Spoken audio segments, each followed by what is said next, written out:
कोविड-19 से लड़ने के लिए 25 मार्च से शुरू हुआ लॉकडाउन अब तीसरे फेज में पहुंच गया है।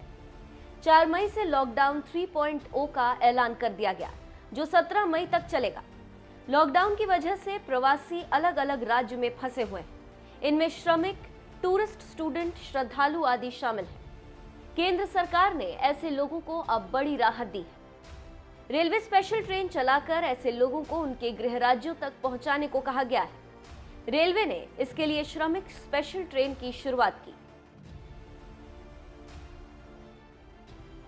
राज्य सरकारों ने स्टैंडर्ड प्रोटोकॉल के तहत अनुरोध किया था कि ट्रेनों को पॉइंट टू पॉइंट चलाया जाए, यानी ट्रेनें बीच में कहीं नहीं रुकेगी।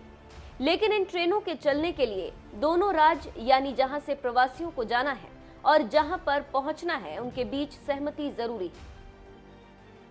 इन ट्रेनों में आम लोगों को बैठने की इजाजत नहीं होगी। साथ ही सरकार ने कुछ शर्तें भी लागू की, जिनके पालन के बाद ही ट्रेनों का संचालन किया जाएगा। यात्रियों की बनेगी लिस्ट। इन स्पेशल ट्रेनों में सवार होने वाले पैसेंजर की लिस्ट राज्य सरकार बनाएगी। प्रवासी मजदूरों, टूरिस्ट, स्टूडेंट्स और तीर्थयात्रियों का अपने गृह राज्य के पास आवेदन करना होगा। राज्य के नोडल ऑफिसर जो लिस्ट तैयार करेंगे, वो रेलवे को सौंपी जाएगी। स्टेशन पर सिर्फ उन्हीं लोगों को पहुंचने के लिए कहा जाएगा जिन्हें प्रशासन चुनेगा। इसके अलावा किसी को ट्रेन में बैठने नहीं दिया जाएगा। बैठने से पहले होगी स्क्रीनिंग। जिस राज्य से ट्रेन चलेगी, सबसे पहले वहां स्टेशन पर यात्रियों की स्क्रीनिंग होगी। सभी को स्क्रीनिंग से गुजरने और स्वस्थ पाए जाने पर ही ट्रेन में बैठने दिया जाएगा। लेकिन इन यात्रियों में किसी तरह का लक्षण मिलता है तो उसे गृह राज्य नहीं, बल्कि सीधे क्वारंटीन सेंटर या होम आइसोलेशन में भेजा जा सकता है। यात्रा के दौरान खाना कहां मिलेगा?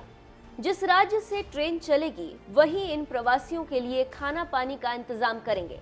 इसके लिए स्टेशन पर इंतजाम किया जाएगा। Mask, social distancing. इन श्रमिक ट्रेन्स में यात्रा करने वाले हर यात्री को फेस मास्क लगाना अनिवार्य होगा। यही नहीं, स्टेशन से लेकर पूरे सफर के दौरान सोशल डिस्टेंसिंग बनाकर रखना होगा। हर कोच में यात्रियों की संख्या तय। वैसे तो आम दिनों में ट्रेन पूरी तरह से खचाखच भरी होती है, लेकिन अभी कोविड काल चल रहा है, तो सोशल डिस्टेंसिंग को बनाए रखने के लिए इन स्पेशल ट्रेनों की एक कोच में 72 के बजाय सिर्फ 54 यात्रियों के बैठने का इंतजाम होगा। खाना खिलाएगा रेलवे। अगर इन श्रमिक ट्रेनों का सफर लंबा हुआ तो बीच में यात्रियों के खाने पीने का इंतजाम रेलवे की ओर से किया जाएगा। अपने राज्य पहुंचने पर क्या होगा? ट्रेन जब अपने राज्य के गंतव्य स्टेशन पर पहुंच जाएगी, तो वहां के स्टेशन पर फिर से सभी यात्रियों की स्क्रीनिंग की जाएगी। यहां भी यही नियम लागू होगा जो ट्रेन पर बैठने से पहले लागू था। यानी अगर कोविड-19 के लक्षण मिलते हैं तो उन्हें सीधे क्वारंटीन सेंटर भेजा जाएगा। अगर कोई लक्षण नहीं दिखा तो पैसेंजर्स को घर जाने दिया जाएगा।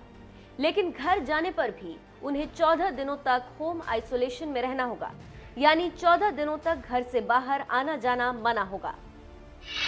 पुलिस थाने में भर रहे हैं फॉर्म। मुंबई में कई राज्य के प्रवासी मजदूर रह रहे हैं और वो इस खबर के सामने आने के बाद से अपने घर जाने के लिए काफी उत्सुक हैं। कई प्रवासी मजदूरों ने पुलिस स्टेशन पहुंचकर अपना फॉर्म जमा किया। ये फॉर्म प्रशासन की मदद से सरकार तक पहुंच जाएंगे।